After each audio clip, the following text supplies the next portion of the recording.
Good morning, good afternoon, good evening, and good night. Ladies and gentlemen, welcome to Life of Logan TV.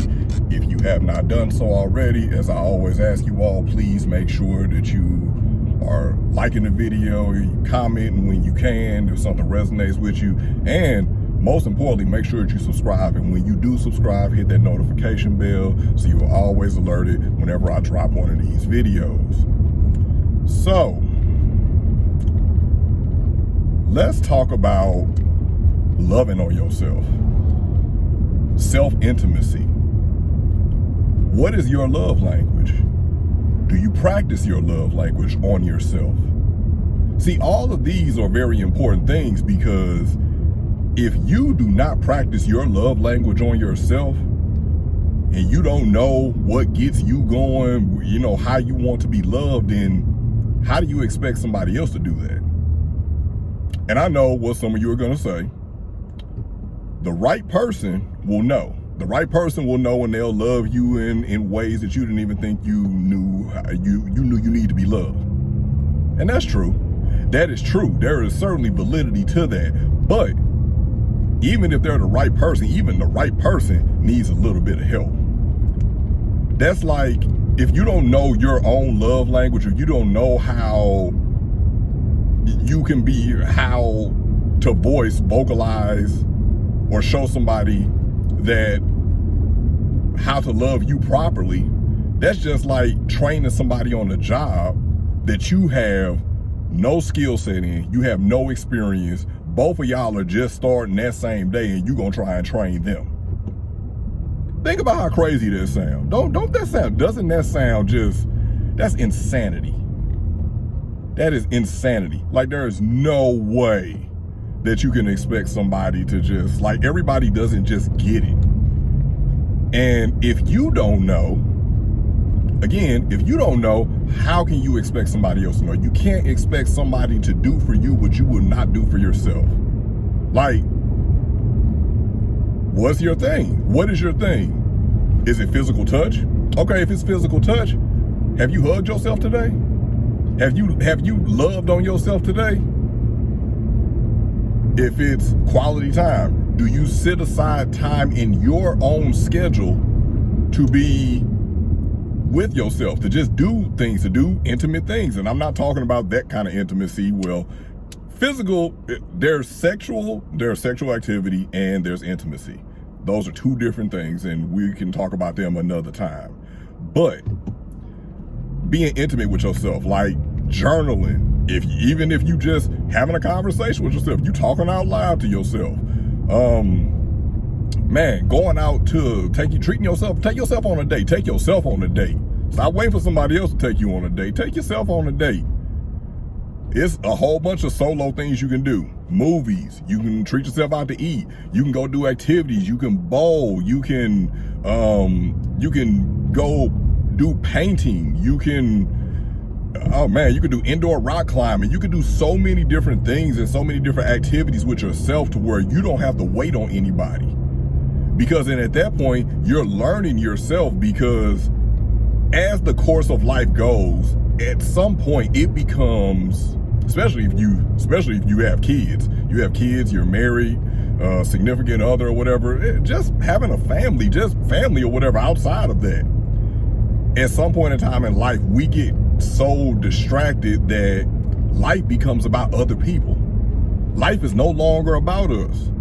It's about other people. So you don't think during that time where you've kind of lost touch with yourself that you don't need to have that reacclimation period? That's just like dating someone. Y'all were dating for some time and something happened and you all broke up, you separated. And let's say a couple months, maybe even a year or two passed by, maybe even more. You don't think that y'all gonna have to have some reacclimation time? Like, yeah, y'all connection may have been strong, and you come back and y'all, you know, at the core, y'all are the same people, but things happen to each of you while you were apart. That's the same thing when you lose touch with yourself. That's why it's important to be intimate with yourself. That's why it's important to practice self-intimacy. So you can learn what your love language is. My love languages, thank you for asking. My love languages fall along the lines of, well, really all of them, because I think we're all of them. It's just a priority system. Words of affirmation / communication. Love that.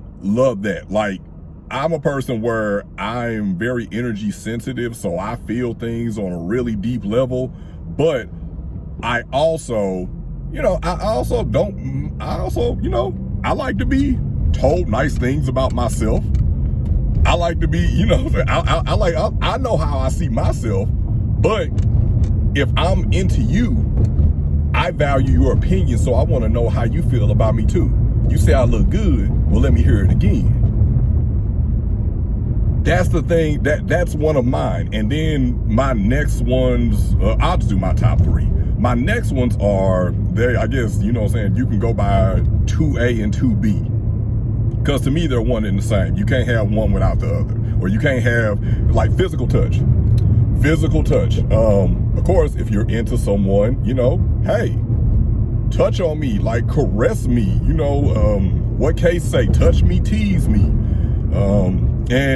Because you're going to want that closeness with somebody. You're going to want that skin. You're going to want to feel, hold hands and hug on them and all that good stuff. But you cannot have physical touch if you don't have quality time. That's why I say they go together, because how is somebody going to be able to provide physical touch for you if they are never around? They don't have the time to do it. Ha ha ha. You see what I'm saying there? So, and that's why it's important, because I know the ways that are best serving to me to love me properly. So I can vocalize that to somebody and tell them that. And then even the other love languages, I can go into really minute details about things with them, because I just know myself. I know what makes me tick. I know, I know what it takes to love me properly. And I can vocalize that and tell that to people, so that way I'm putting my mate in a position to where they can win. See, that's what it's all about. You putting your boyfriend, girlfriend, husband, wife, significant other, whatever person you courting, whatever you want to call it, you're putting them in a position to win. You're putting them in a position to win because you know yourself. Now, if you don't know yourself, it's going to be which everything is trial and error, but it's going to be a whole lot more trial and error than you probably wanted or expected. And then, if you're like always pushing back or whatever because you don't know yourself, so they can't ever really love you right because you don't know yourself, you are putting them in a position to lose. And who wants to lose? Who wants to lose? Who wants to lose when you was born to win? Put that on a t-shirt, somebody. Well, don't put that on a t-shirt. That's copyrighted. Who wants to lose when you were born to win? That's copyrighted. You heard it here first. But at the end of the day, y'all, that's what it's about. It's about putting people in better positions, putting people in positions to where they can succeed. And a person can't succeed if you don't even know how to love yourself. So how you expect somebody else to do it? That's why it's important to practice these things on yourself. Practice these things on yourself. Figure out, like, what makes you tick. How do I want to be loved? How do I expect to be loved? How do I need to be loved? What does it take to love me properly? And then you can vocalize with somebody. Now, there may be some people who, and it's their prerogative, they may be like, I ain't doing all that. I ain't going. Okay. Now, see, that right there is not the person for you, my friend. That is not the person for you because they don't want to put forth the effort, because maybe they don't deem you worthy of the effort, of that type of effort, of that heavy lift. They don't deem you worthy of it. But all that matters is that you deem yourself worthy of it. So practice love languages, and if y'all don't mind or whatever, get down up in the comment section. Let me know what you feel like your love language is. Let me know what language you want to be loved in. Hey, who knows? Maybe a couple of my subscribers, a couple of my viewers or whatever. Hey, who knows? Maybe y'all can do a love connection in the comment section or something, man, because love is a beautiful thing. But And love doesn't just extend to, isn't just about somebody loving you. It's about you loving yourself, because you must love yourself. And that's all I got for y'all today. I hope that you're having a great day. And until we meet again, good morning, good afternoon, good evening, and good night.